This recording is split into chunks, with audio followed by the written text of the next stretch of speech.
In the words of the late Gorilla Monsoon, it was pandemonium at Madison Square Garden tonight. All right. Yeah, listen, congratulations to the team. They got a win. Playoff game number 1. The Garden was rocking. Then we got reports, the watch party. Oh, the watch party. That's all out the window. All right. The Ainsworth was rocking tonight. Okay, and we'll be back there on Monday for Game 2, so everybody pull up. I didn't even get a chance to put the tickets up for Game 2, but we'll be back there for Game 2. Good win. Good win. Resilient win by the squad. I wasn't nervous, even though you could feel it, where Detroit kind of got into their groove in that third quarter. Knicks were down by as much as 8, and it was just, look, it was the same things that we talked about with this team. You can't make mistakes against this team because they'll come out and kill you. And I was waiting for the Knicks to make a run where it's not just offensively and, the Knicks are just waiting for Detroit to miss and they're scoring offensively. You have to dictate the terms as the better team. And, man, I got to tell you one thing. This was the best game that I've seen Karl-Anthony Towns play as a Knick. Thank you. I tweeted This was that. the best game that I've seen Karl-Anthony Talk Towns about it. play as a Knick. It's not, the points are cool. We got enough people to put the ball in the hole. You have to hold it down as the anchor of the defense. 5 steals, 2 blocks. You heard that, Alex? And it's not just like, he got a steal off of somebody else's deflection. No, he's snatching the ball, turning it over himself. I was going crazy. And, we were in a great section. We were in a great section of Knicks fans. And guys were asking me like, yo, CP, what do you think? Like, what? I'm like, yo, we have to get after it defensively. We got to tighten up. The bodega set the tone defensively. Look, OG was fantastic, and we expected him to in terms of getting after it with Cade. The only time really Cade got it popping was when they got the off-ball screens to try to get Brunson into the action, and then either Cade got his money or he would throw the lob over the top. All right, he got that. Fine. He got a couple over OG and a couple over Bridges where it was just like, all right, good offense by Cade. But other than that, we weren't worried about Cade. We had to set the tone defensively. Karl-Anthony Towns was fantastic tonight, man. I got to give him credit. This was the best game he had as a Knick. And, of course, the guy who I didn't want in this rotation, of course. But it's so funny because I didn't want him in the rotation, but at the same time, I knew that the cardiac cam game was possible, right? And so it was so interesting where, we talk about these rotations and we're like, we want Deuce. Well, hey, 2 air balls by Deuce had him sitting on the pine. The second one had him sitting on the pine as we expected. But Cam, efficient, more or less responsible with the ball. He had a couple of costly turnovers in that third quarter run by Detroit. But overall, Cam was great tonight. Let's give him his flowers. I wanted him on the bench. Let's give him his flowers. Cam was a big reason for this turnaround and part of that 21-0 run. He was fantastic. And he got that final 5, even though Bridges did come in and subbed him out. That final 5 for the large chunk of the fourth included Cameron Payne. And he deserved it. As you see here on the stat sheet, 5 of 7 from the field, 3 of 5 from downtown. He got a raucous ovation from the Garden faithful, and he deserved it. He put it on the line, and that was a playoff performance by Cam Payne tonight. Great job by him. CP, I thought the turning point of that comeback, I was doing the play-by-play, and Cam Payne got fouled, and he looked at Dennis Schroeder. I know it may have been tough for you to see because you were live. Yeah. But he looked at Dennis Schroeder. He was jawing back at him, crazy talking trash as he was walking to the free throw line to shoot his free throw. And in the play-by-play, I said, this moment right here, because the team looked out of whack, they looked like they needed something. I said, you know what? If I'm Tom Thibodeau, I'm going to leave Cam Payne for an additional 2 minutes because of this moment right here. Because everyone's asleep.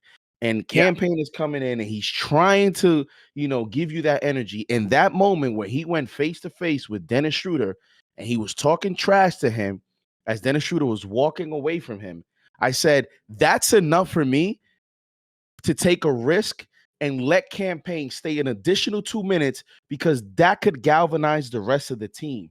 And that led to 11 points in the fourth quarter, 4 or 5 on the field, 2 3-point shots in the fourth quarter. And I felt Tom Thibodeau, to his credit, because at that point of the game, they were down. He could have, panicked and got the starters back in, got Campaign right back out. I felt like, and I don't know if he saw it the same way that I saw it, but leaving him in the game gave them an opportunity, and you saw how that was contagious. And we talked about, I always compare a Campaign like to a J.R. Smith, not in terms of talent, but these knucklehead guys, CP. And you saw Campaign as a Sixer. He was a headache against us.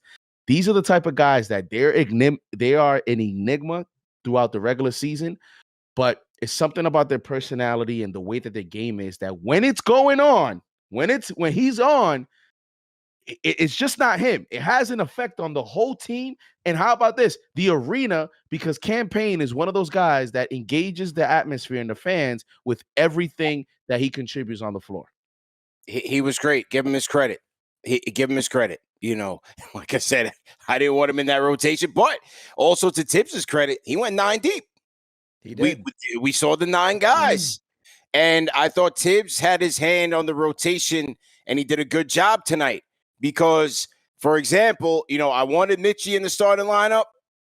I expected Josh in the starting lineup. However, when Josh was ineffective for the large part over the course of like 3 quarters, Mitchie held it down in his minutes, right? Mm-hmm. Landry, he wasn't there. He didn't really knock down much shots, but hey, he was the first sub off the bench. Landry was the first sub off the bench. Then came Mitchie. Then came Deuce.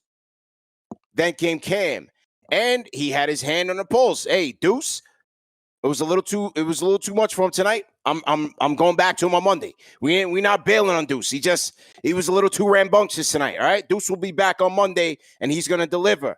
But the 2 air balls was costly for him. Tibbs, all right, second air ball. Okay, let's get back to the captain. We'll go captain and Payne with I believe it was OG, Hart, and Cat. And that was the lineup that did a lot of damage for the bulk of that fourth quarter, man. They've got to be the aggressors on the defensive end. That is where Detroit kept themselves in the game. The Knicks have to be there. It can't just be OG. Everybody has to get active. And once that happens, then the offense is like, oh, my God, everybody's involved. You know what I'm saying? They got to do it, and they got to it in the fourth. Got it now. No, I feel like tonight's game was just a little wonky, man, for the Knicks. I mean, look, Josh got into foul trouble early on. He's going to be part of that defensive, front. You did get solid Mitchie minutes. We didn't even really talk about Mitch, man, because I felt the 18 minutes that he played tonight, it was pure dominance. Pure dominance. It doesn't matter who. It didn't matter if it was Duren. It didn't matter if it was Isaiah Stewart. Cade had the audacity. How about that one? Cade had the audacity to try to go attack Mitchell Robinson right down the middle of the lane, and then he gets that thing swatted. And I'm like, I was like, yo, are you that dumb? This is like one of the best elite rim protectors in the league, and you're just gonna try. You're gonna try him. You're gonna try this man. He's been on a week's worth of rest, bro. Did Beef Stew play tonight, CP? I don't even know, man. But every time he came out, like Mitch screwing him. Every time Mitch erased him. Mitch erased him. Yo, let me tell you something, man. The one hand put back slam, I was ready to jump on the court. Dude. I was about to run down from my seat to the court.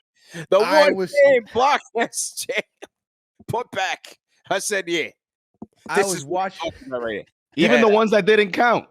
He had one that didn't count as well. I think it was on Brunson or someone, but he had one a putback that didn't count as well. I was sitting in this chair watching that game. I jumped out of my seat because that type of stuff, man.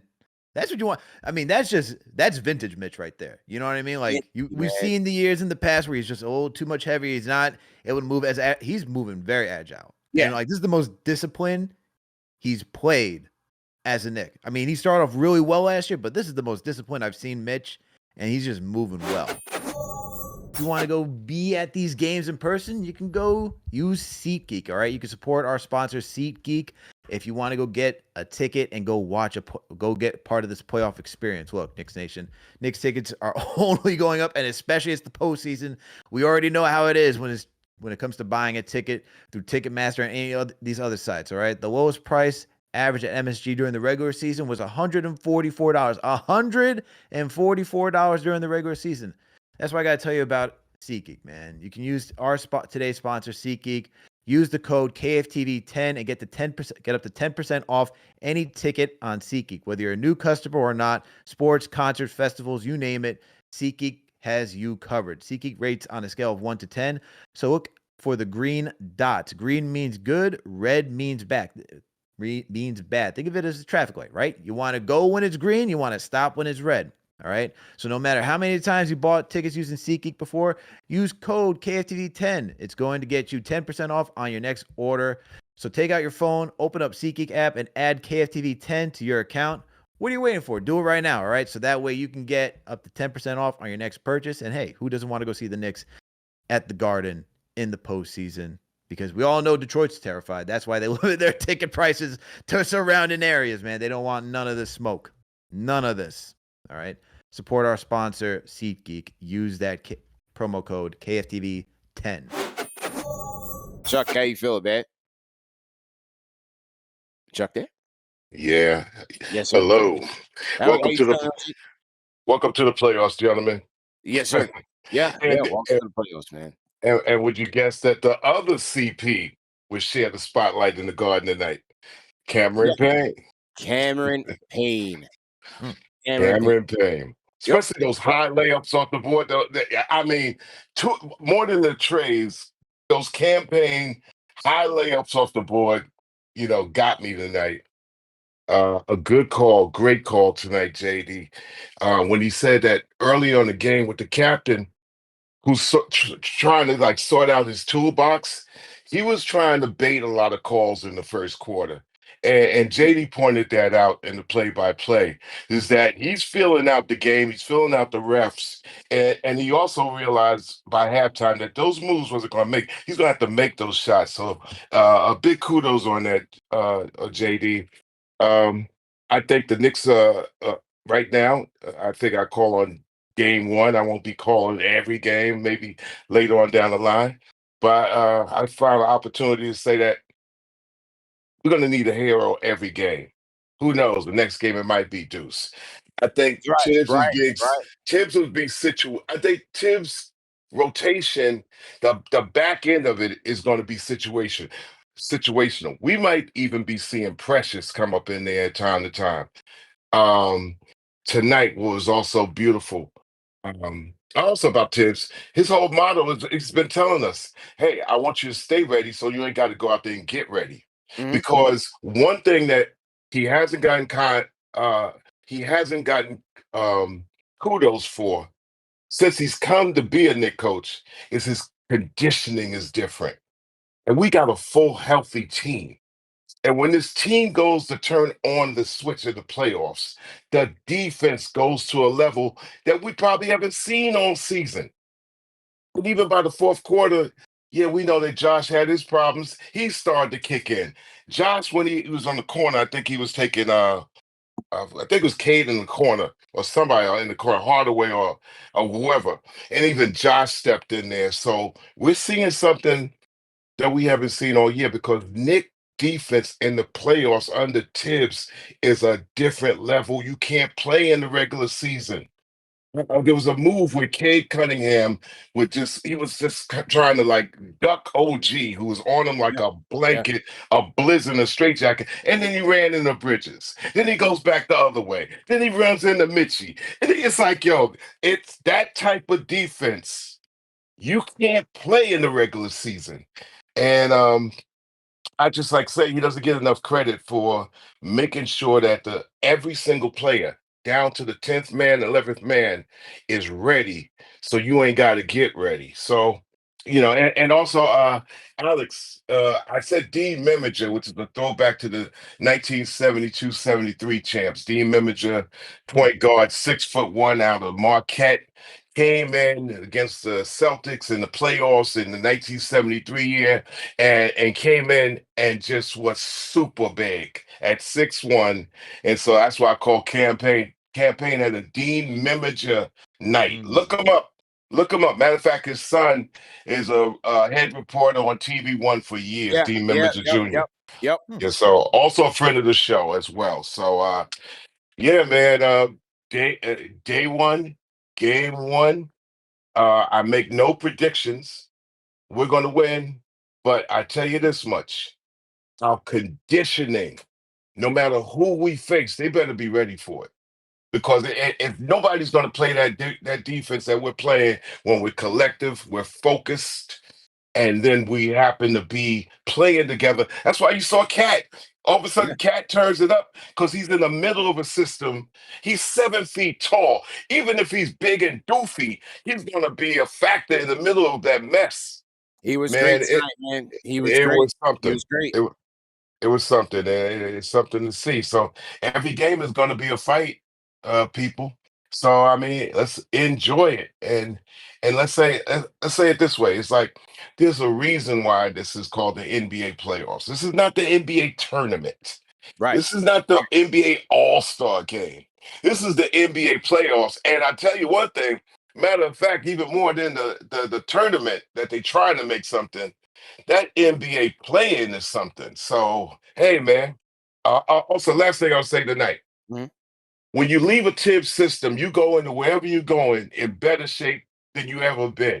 So, Julius and Dante going to Minnesota to play with Edwards and Finch and all those guys, they're going in there with a physicality that the Lakers got shown up tonight. So Yeah, I'm not like yeah. siding with Robert Randolph tonight about Julius. I'm saying that Julius is go. Let me tell you, Julius and Dante brought a little bit of this over there, and Cat has been in the best conditioning best condition of his playing career, along with OG. OG had cupcake conditioning in Toronto before. OG is a beast in Yeah, top condition under yeah. Tibbs' conditioning plan and the Knicks staff. I don't know what they're doing, but you know what? They're ready for the fight. I They ready salute for it, man. y'all. Hey, the KFTV army is out there. It's a movement. Big salute out to Knicks Nation. Yes, sir. We are here. Salute. Let's get to the key stats tonight, man. Brought to you by Underdog Fantasy. Knicks shot 52% from the field, 38% from downtown. They were at 50s and 40, respectively, for most of the night. So that was good against a stout Pistons defense. Pistons shot 47 and 46 from downtown. They were 15 of 32 from downtown. So good job by them to keep themselves in the game. Free throw line, Knicks got that edge, 88% from the free throw line to 75 for the Pistons. Detroit did beat the Knicks by 1 on the boards, 37 to 36, relatively low for both teams. But hey, the way that both teams were shooting the ball, I guess he didn't have much opportunities for boards. So Knicks did lose by 1, but hey, they were relatively there. Assist battle, Knicks won that one 26 to 23. I was curious to see how much assists they would finish with, because kind of just seemed like they were going it was a little too one-on-one, especially earlier in the game, but they did win that by 3. Turnovers. This is where the Knicks need to be careful and where Detroit can be had. Detroit had 21 turnovers, which led to 25 Knick points, and the Knicks had 11 turnovers, which led to 17 Knick points. All right. Fast break battle. Detroit did win that one 22 to 19. Points in the paint. How about this? 62 to 46, fellas. And that's where, Detroit likes to be in terms of being a defense. But the Knicks got it popping 62 to 46. And yeah, those are the key stats tonight. Largest lead for the Knicks was 13. Largest for the Detroit was 9. Now, what you think there, man? I think the two things that stand out to me is one, points in the paint. When I talked to Omari in the Game of the Week preview about where I thought the battleground would be for one of the categories, points in the paint. Knicks showing that it doesn't even matter who's in the paint. Jalen Duren, Isaiah Stewart, they're able to go in there and get theirs. See Josh Hart finish out in transition. You see JB get into his spots, Bridges get into his mid-range, Cat work in the paint. Doesn't matter who's defending him. Knicks making light work out of the Pistons in that category. And this is what I'll say about the fast break points, because it's the other big one. We see that the Pistons won 22-19, but you could see that if you just look at the stats and you didn't watch the game, this could be very deceiving. The 19 points were much louder than the Pistons 22. Because, like, even for the 9 turnovers that I'm seeing from NBA.com that the Knicks had, to get 22 points out in fast break transition, they never really, like, they had that 8-point lead, but they never really created that cushion. The 19-point fast break points that the Knicks had was the main reason they were able to get on that 21-23 run in that fourth quarter. They just got out. They out-hustled the Pistons, which is what they were doing to the Knicks for the first 3 quarters. So if you looked at the stats, you're like, Knicks lost that category. But even if you just watch the game, even though the Pistons won 22-19, Knicks actually beat them at their own game. JD, what you think, man? Key stats. The main one is the turnovers. The Pistons were 21st in the league in turnovers. And they averaged about 15 turnovers a game. And tonight they went over by 6. And that's 21st in the league in the NBA. So, they conceded 25 points off those 21 turnovers. When you look at the final score, to me, that was the difference in the game. Because if you're the Pistons, they're feeling good about shooting almost 48%. They're feeling good about shooting 47% from 3. They're looking at the fact that they out-rebounded us on the offensive glass. They had a lot of numbers statistically where they were either close or they out performed us. So, which tells you that, the Knicks has to tighten up in some areas to, be more effective. Obviously, they had that fourth quarter explosion there to close the game. But there's some stuff here that the Pistons could at least, go to for some confidence in game 2. But again, when you're turning the ball over at that clip and you're a young, inexperienced team, Kate Cunningham with 6 of those 21 turnovers, again, this is going to be the storyline for that team is, a lot of their top players are more on the younger side. How will they respond now to adversity? And with those turnovers, either, continue to be near 21 or will they decrease? And it's up to the New York Knicks to continue to put pressure on them and on the basketball. Absolutely, man. And once again, the key stats of the night are brought to you guys by Underdog Fantasy. Use the Underdog Fantasy app or go to underdogfantasy.com. Use our code KFTV and get up to $1,000 in bonus cash plus a free pick. And hey, there's 2 type of games that you guys can play at Underdog Fantasy. You have the daily fantasy, so you can compose a fantasy basketball roster of players who play on each of these playoff games and go head to head with your competition for different cash prizes, depending on the pool entry, the amount that you enter into. Or you can do the pick'em side, which you pick between 2 to 8 players and pick whether or not those players will go higher or lower on the given stat projection that Underdog has for the given night for your chance to win up to 300 times your money.